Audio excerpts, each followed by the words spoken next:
কেমন আছেন সবাই? চলে এসেছি আজ আবার ছাদ বাগানে নতুন আর একটা ভিডিও শেয়ার করার জন্য।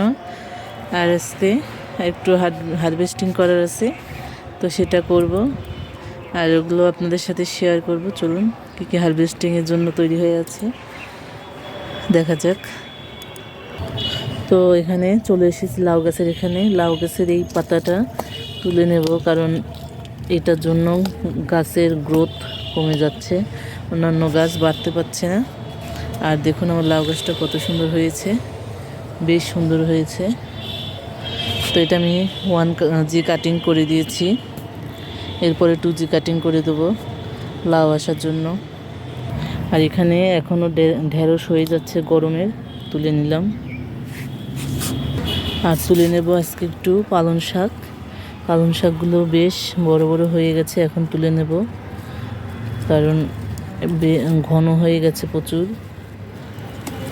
শাকগুলো।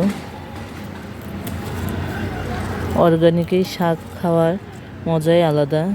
বাজারের শাক তো আমরা কিনেই খাই, কিন্তু এটার মধ্যে যে স্বাদ পাবো এই শাকে ওইটা বাজারেরটাই হবে না।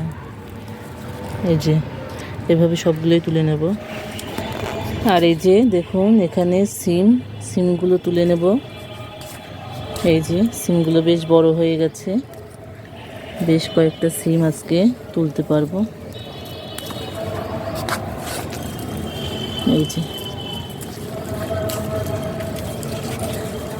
এই সিমের জাতটা প্রচুর সুন্দর বড় হয়, এটা ভিজিট অত থাকে না, কিন্তু সিমগুলো সুন্দর বড় হয়। এই যে এটা কচি আছে, এই যে এটা তুলে নেব।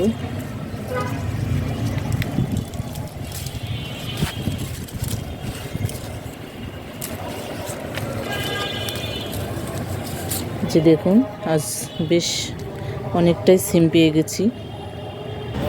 এই যে এখানে আমার আর একটা গাছ, এখান থেকেও সিম তুলে নেব।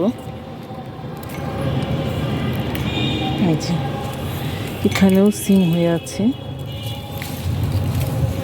প্রচুর সিম এসেছে গাছে।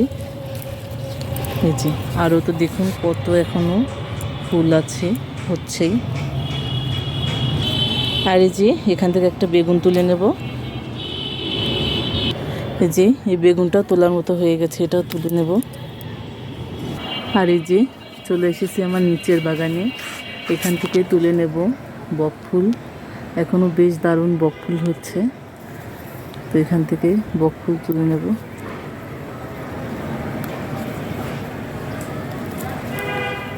আর এই যে দেখুন সেদিন আপনাদের দেখিয়েছিলাম আমি স্ট্রবেরির চারা এনেছি, এই যে স্ট্রবেরি দারুণ হচ্ছে। আর এখানে আমার ব্রোকলির চারাগুলো বেশ বড় হয়ে গেছে, এটা আমি বীজ থেকে চারা করেছি। আর এখানে দুটো ফুলকপির চারা আছে, এটাও আমার বীজ থেকে করা, দারুণ হচ্ছে সব। এই যে আমার আজকে হারভেস্টিং কেমন লেগেছে আপনাদের জানাবেন। ধন্যবাদ সবাইকে এতক্ষণ আমার ভিডিওটা দেখার জন্য। এখনও যারা আমার চ্যানেলটা সাবস্ক্রাইব করেনি, প্লিজ আপনারা সাবস্ক্রাইব করে দিবেন। আপনারা চ্যানেল শুধু দেখে যাচ্ছেন, সাবস্ক্রাইব করছেন না।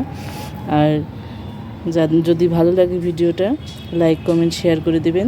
ধন্যবাদ সবাইকে।